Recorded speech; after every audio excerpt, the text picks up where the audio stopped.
ake ngikubingelele kuzo zonke iy'ndawo ney'ndawo lapho khona kufinyela khona le video. Igama lami ngingusithembiso ngikwaKaNdlozi. Ngicela amaqala uvashele i-channel cof subscribe. Kanti uma ukuthi usuyibuka kwesibili ngikubingelele futhi ngingamukela ohlelweni.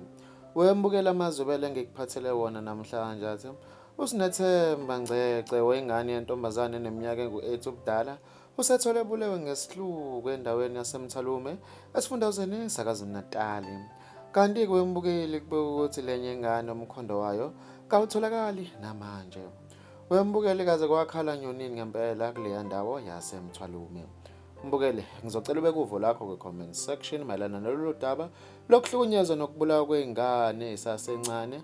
Ngizokubona kwenye ividiyo yami elandelayo. Sengiphuma kanje, usale kahle.